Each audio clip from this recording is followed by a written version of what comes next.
The hospital smelled like antiseptic and warm plastic, a smell that clings to you long after you leave. I remember thinking that it was too clean to bright, like a place where emotions were not supposed to exist. Everything echoed, footsteps, voices. Even my own breathing sounded louder than it should have. I was sitting on the edge of the bed, wearing a thin hospital gown that didn't quite cover my knees. My hands folded together like I was waiting for someone to scold me. In a way, I was there to donate my kidney. It still feels strange to say it out loud, even now. A kidney, a part of me, something I had lived with my whole life, something that had worked quietly inside my body without ever asking for attention. And I was ready to give it away. Not because anyone forced me, not because I was trying to be brave, but because that's what grandmothers do when there is no other choice left. My grandson was sick, very sick. He was only 10 years old, still small enough that his feet barely touched the floor when he sat on a chair. Still young enough to believe that adults could fix anything, that doctors were heroes, and that his grandmother was the strongest person in the world. His kidneys were failing, one after another. Appointments had turned into tests, tests into hospital stays, and hospital stays into quiet conversations behind closed doors, conversations they thought I didn't hear. When the doctor finally said the words transplant list, the room went silent. My daughter cried into her hands. My son-in-law stared at the wall like it might give him an answer. And I sat there, calm in a way that surprised even me, already knowing what I was going to say. You can test me, I told the doctor. I'm healthy. They tried to talk me out of it at first. My age, the risks, the recovery. I listened politely, nodded at the right moments, and waited for them to finish. Then I repeated myself, you can test me. When the results came back and they said I was a match, my daughter cried again. This time harder. She hugged me like she was afraid I might disappear if she let go. Everyone called me brave, selfless, strong. I smiled and told them not to make a fuss. Inside, I felt something much simpler, relief. The day of the surgery arrived quietly, too quietly. There was no dramatic build-up, no big speeches, just early morning light filtering through the hospital window and a nurse asking me to confirm my name and date of birth again and again. I signed papers I barely read, trusting that all the important parts had already been decided. I wasn't afraid of the surgery. What I was afraid of was time. Time had a way of sneaking up on you. One moment, you're holding your baby for the first time, counting fingers and toes. The next, you're watching your grandchild struggle to breathe after walking down a hallway. Life moves faster than you think, and when it slows down, it's usually because something has gone wrong. They wheeled me toward the operating room just after noon. The hallway lights passed overhead in a steady rhythm, and I focused on them to keep my thoughts from wandering too far. I thought about small things. The plant I had forgotten to water at home. The book on my nightstand I hadn't finished. The way my grandson used to fall asleep on my chest when he was a baby, his breath warm and soft. I wondered if he would remember me like that. We stopped just outside the operating room. The nurse smiled gently and told me they were just doing final checks. I nodded, my mouth suddenly dry. That's when I heard it, Grandma, his voice. I turned my head and saw him standing there with my daughter, wearing a hospital bracelet that looked too big for his thin wrist. He had insisted on seeing me before the surgery. The doctors had agreed, thinking it would give him comfort. I smiled at him, trying to look normal, trying not to let him see how tired I was. Hey, my boy, I said softly. What are you doing out of bed? He walked closer slowly, like each step required careful thought. His eyes were serious in a way that didn't belong to a child his age. My daughter stayed back, her hands clasped together, her face pale. The nurse hesitated, then stepped aside. He came right up to my bed and took my hand. His fingers were cold. I need to tell you something, he said. I chuckled lightly, trying to ease the tension. You can tell me after, okay? Grandma's going to take a little nap. He shook his head. No, now. There was something in his voice that made my chest tighten. It wasn't fear. It wasn't sadness. It was certainty. The kind that makes adults listen without realizing why. I leaned my head closer to him. All right? I said gently. What is it? He looked at my daughter, then back at me. His grip on my hand tightened. The kidney, he said quietly. You shouldn't give it to me. I froze, not in the dramatic way you see in movies, not with gasps or wide eyes. It was like my body simply stopped responding. My mind kept moving, but my limbs felt heavy, uncooperative. "What do you mean, sweetheart?" I asked, keeping my voice steady. He swallowed. "I heard Mom and Dad talking. A long time ago. They said the doctor wasn't sure." My daughter stepped forward. "Honey," he shook his head again, more urgently this time. "They said Grandma could get very sick. Or worse." The hallway felt suddenly smaller, the air thicker. I could hear my own heartbeat in my ears. "That's not something you need to worry about," I said softly. "The doctors know what they're doing."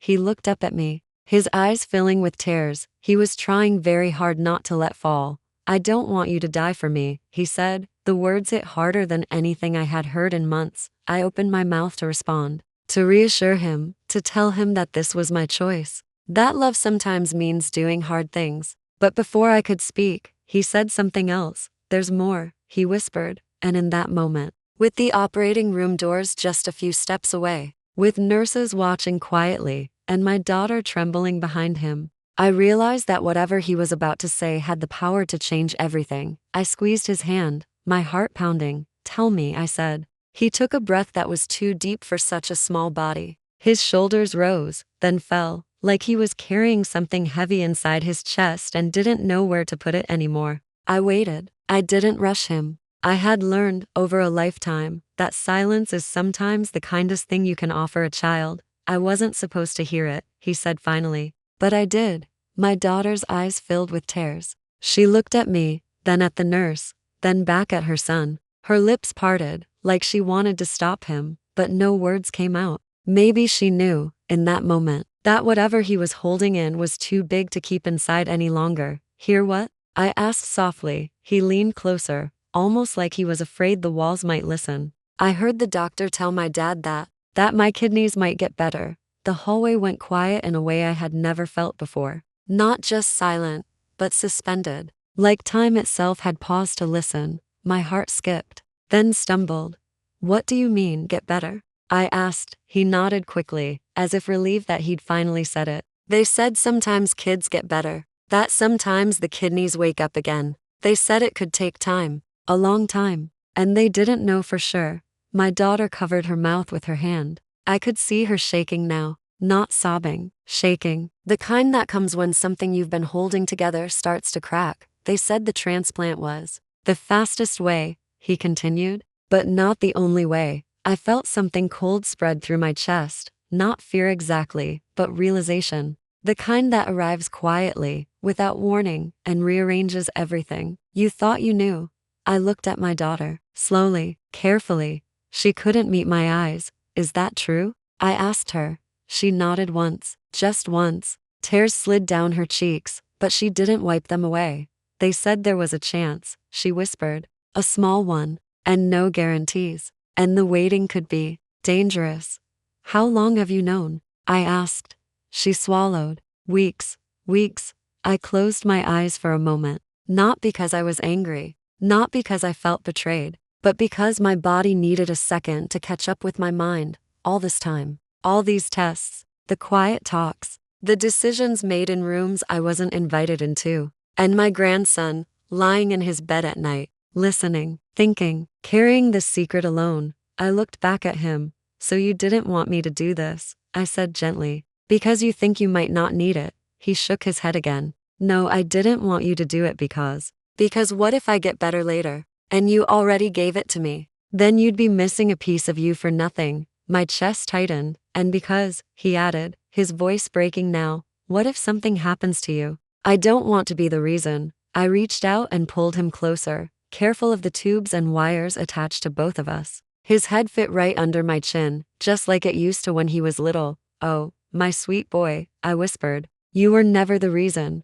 But even as I said it, I felt something shifting inside me, a question forming, a doubt I hadn't allowed myself to consider until now. The nurse cleared her throat gently. "We may need to pause," she said. "The surgeon will want to know about this." My daughter looked panicked. "Does this mean?" "It means," the nurse said calmly, "that we slow down, slow down." Those words echoed in my head. I had been so ready to give, so certain, so focused on action that I hadn't stopped to ask whether waiting might also be an act of love. They wheeled me back into the room, not toward the operating doors, but away from them. The bed felt heavier now, like it carried more than just my body. It carried questions, doubts, possibilities. The surgeon came in a few minutes later. He was calm, professional, but serious. He listened as my daughter explained, as my grandson sat quietly beside the bed, his small hand still holding mine. Yes, the surgeon said finally, there is sometimes a chance of recovery.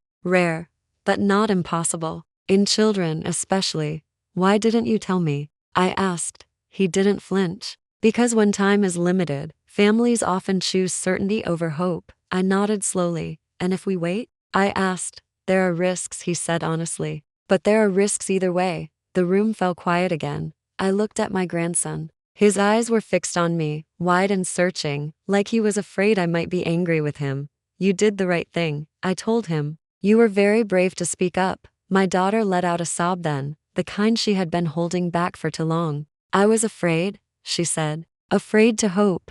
I squeezed her hand. Hope isn't the enemy, I said. Silence is. That day, the surgery was postponed, not canceled. Postponed. I went home with both kidneys still inside me, but with a heart that felt heavier and clearer at the same time. My grandson went back to his room exhausted, but calmer, like someone who had finally put down a burden they were never meant to carry. In the weeks that followed, we waited, tests, more tests, long days, longer nights, and slowly, almost imperceptibly, something began to change. His numbers shifted, slightly at first, then more. The doctors were cautious, careful not to promise anything, but their voices softened, their brows furrowed less. One afternoon, a doctor smiled. His kidneys are responding, he said. Not fully, but enough that we can wait. I sat down hard in the chair. Wait, that word again. My grandson looked at me and smiled. A small, tired smile, but real.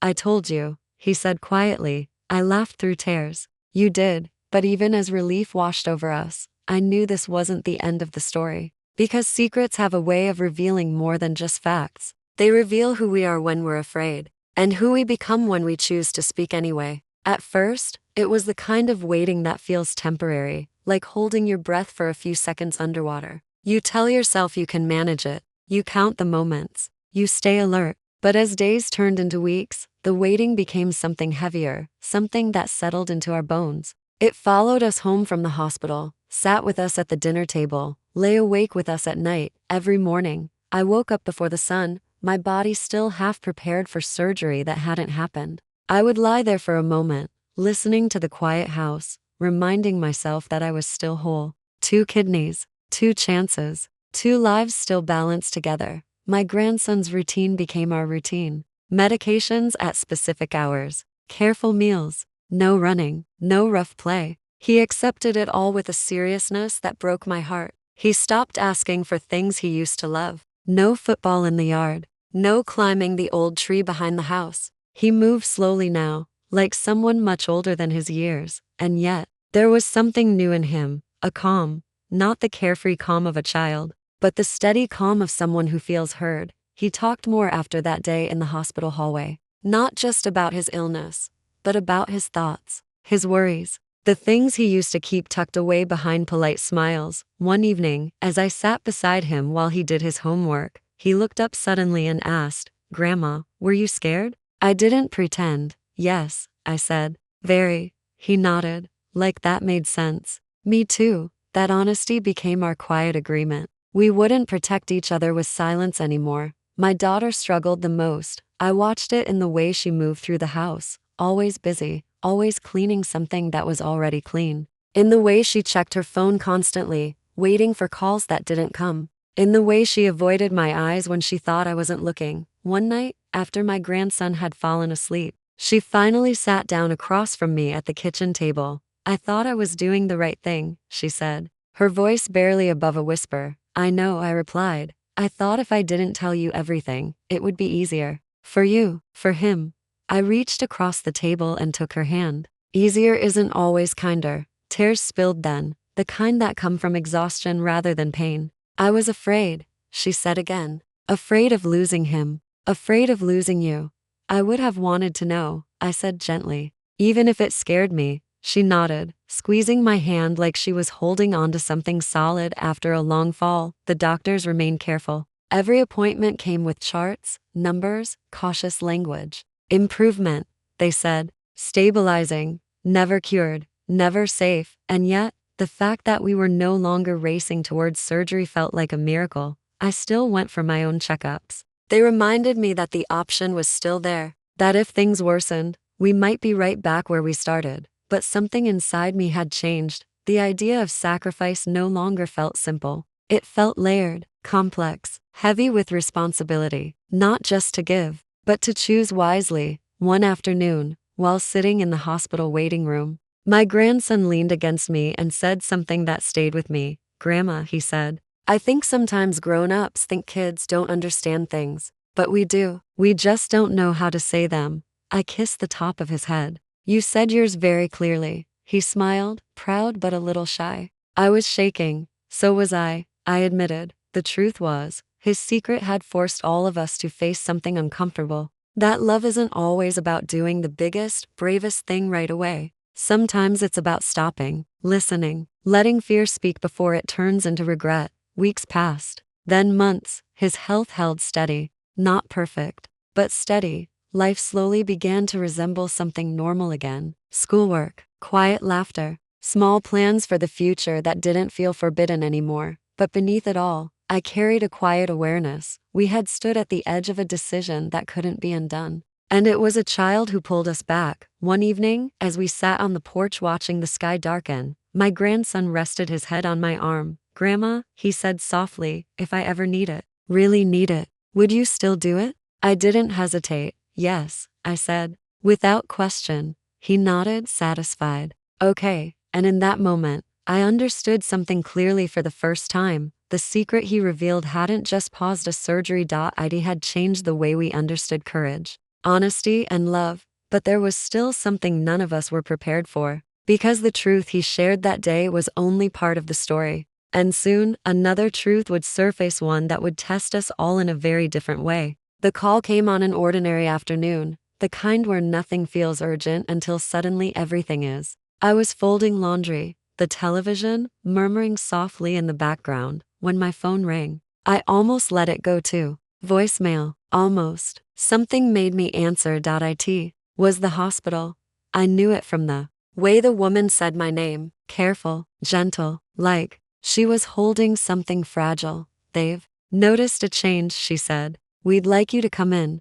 I didn't ask questions. I didn't need to. My hands were already shaking as I grabbed my coat. The hospital. The air felt heavier than usual. My daughter was already there, sitting rigid in a plastic chair, her hands clasped so tightly her knuckles were white. She looked up when she saw me, hope and fear colliding on her face. "They say it's complicated," she whispered. The doctor came in not long after. He didn't smile this time. "The improvement has slowed," he said carefully. "His numbers are fluctuating." My chest tightened. "What does that mean?" "It means we're in a gray area," he replied. "We're not declining rapidly, but we're not moving forward either." Gray. That word felt cruel in its vagueness. We had lived in fear, then in hope, and now in uncertainty. It felt like being suspended between two cliffs, with no clear ground beneath our feet. My grandson sat quietly on the bed, swinging his legs slowly. He looked tired, older. He met my eyes and gave me a small smile, like he didn't want to worry me. Later that evening, while my daughter spoke with the doctor in the hallway, he leaned toward me. "I know what they're thinking," he said. I studied his face. "What do you think they're thinking?" "That maybe waiting isn't enough anymore." I didn't answer right away. "And that maybe," he continued, his voice barely above a whisper, "you might have to do it after all." I took his hand. "We'll listen to the doctors," I said. "We'll decide together." He nodded, but his eyes searched my face, like he was looking for something I couldn't quite give him. That night, I didn't sleep. I lay in bed staring at the ceiling, my thoughts circling the same questions again and again. Had we waited too long? Had hope made us careless? Or had it saved us from a mistake we could never undo? By morning, I felt hollow. The next appointment, the doctors laid everything out. No rushed language, no pressure, just facts. "There is still a chance he stabilizes," one said. "But there is also a growing risk." "And the transplant?" I asked. "You are still a suitable donor," he said. "But time is becoming a factor." I felt my daughter's hand grip mine. We went home without deciding anything. That evening, my grandson asked if we could sit together. Just us. We sat on his bed, the room dim except for the soft glow of a lamp. He looked at his hands for a long time before speaking. I need to tell you something else, he said. My heart sank. There's another reason I didn't want the surgery before, he continued. Not just because I might get better. I stayed silent, afraid to interrupt. I was scared, he said. Scared that if you gave me your kidney, everyone would look at me differently. Like I owed you my whole life. Tears burned my eyes. I didn't want to be the kid who took something from his grandma and could never give it back. I pulled him into my arms. Oh, sweetheart, I whispered. Love doesn't work like that, but it feels like it would, he said softly. In that moment, I understood something I hadn't before. This wasn't just about health or surgery or risk. It was about identity. About a child trying to protect the people he loved from pain, guilt, and imbalance. And I realized how much weight he had been carrying. The next day, I made a decision, not about the surgery, about honesty. The next family meeting with the doctors, I spoke before anyone else could. I need him to know, I said, my voice steady, that if I give my kidney, it's not a debt, it's a gift. And gifts don't come with strings. My grandson looked at me, eyes wide, and I need him to know, I continued, that choosing to wait was also love. Not fear, not hesitation, love. The room was quiet. The doctor nodded slowly. That matters, he said. We decided to wait a little longer, not blindly, carefully, with clear boundaries, with constant monitoring. It wasn't a dramatic choice. It didn't come with relief or celebration, just resolve. Days passed, then weeks, and then, one morning, the call came again. This time, the woman on the phone sounded different, hopeful. There's been a significant change, she said. We need you to come in. As I hung up, my hands trembled, not with fear, but with something close to awe, because once again, we were standing on the edge of a moment that could change everything. We arrived at the hospital faster than I thought possible, as if our bodies already knew the way by heart. This time, the halls didn't feel as cold. Or maybe I was different. Maybe hope, once it has been lost and found again, changes the way everything looks. The doctor met us with a folder tucked under his arm. He didn't sit right away. That alone told me this was important. We ran the tests twice, he said. Then again. My daughter held her breath. I could feel it, standing beside her. Your grandson's kidneys are improving, he continued. Not just holding steady, improving.